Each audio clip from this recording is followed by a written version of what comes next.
నమస్కారం బీఆర్కే భక్తి ప్రేక్షకులందరికీ స్వాగతం. నేను మానస. ఈరోజు మనతో పాటు ఉన్నారు ప్రముఖ ఆధ్యాత్మికవేత్త, జ్యోతిష పండితులు మరియు ప్రొఫెసర్ డాక్టర్ ముల్లపూడి సత్యనారాయణమూర్తి గురువుగారు ఉన్నారు. గురువుగారిని అడిగి మే నెలలో 12 రాష్ట్రాల వారికి ఎలా ఉండబోతుందో అడిగి తెలుసుకుందాం. నమస్కారం గురువు. నమస్కారం మా మానస.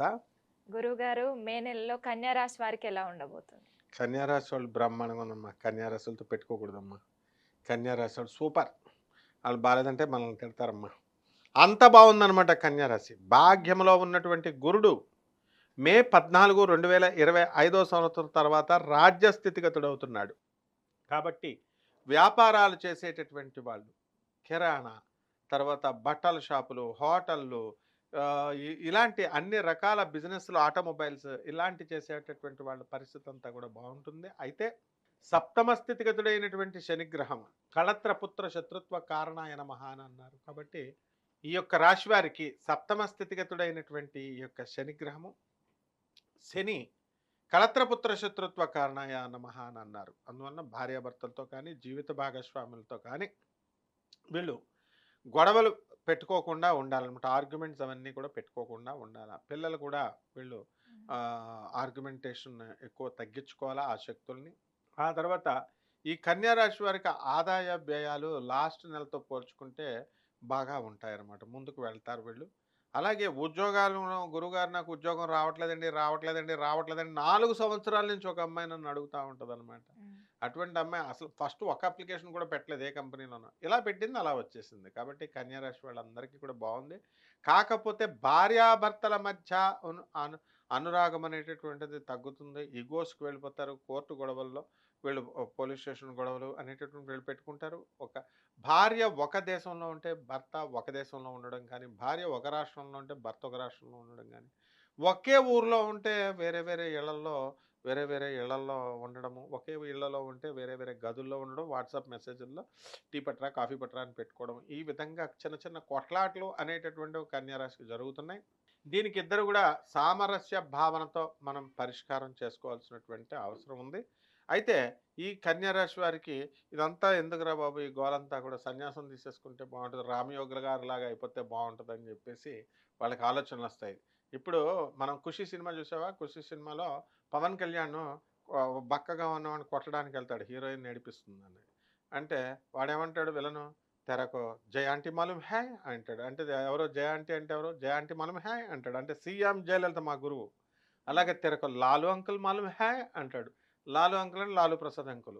ఆ విధంగా ఈ యొక్క కన్యా రాశి వారంతా కూడా ఎలా ఉంటారంటే, ఏమన్నా భర్త బా భార్యల్ని భర్త భర్త భార్యల్ని హింసిస్తుంటే, భార్యలు భర్తల్ని హింసిస్తుంటే, నీకు రామయోగి తెలుసా?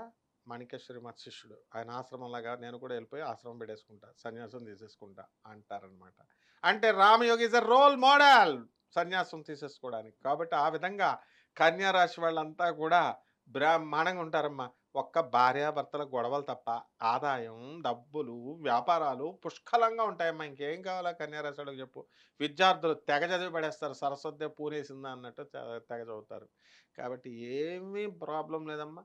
బ్రహ్మాండంగా ప్రేమ వ్యవహారాలు కూడా వీళ్ళకి సక్సెస్ అయిపోయి కన్యారాశి వాళ్ళంతా కూడా బ్రహ్మాండంగా ప్రేమ వివాహాలు, నువ్వు అడుగుతూ ఉంటావు కదా వివాహాలు ఎలా అవుతాయా అని, అలా ప్రేమ వివాహాలు కూడా అయిపోవడానికి అవకాశాలు ఉన్నాయి. కాకపోతే కండిషన్ ఒకటే, పెళ్ళికి ముందు ప్రేమించుకుంటారు, పెళ్లి తర్వాత కొట్టుకుంటారు. ఇప్పుడు గ్రహస్థితి ఆ విధంగా ఉందమ్మా కన్యా రాశి. ఆరోగ్య పరిస్థితి ఎలా ఉంటుంది గురుగారు?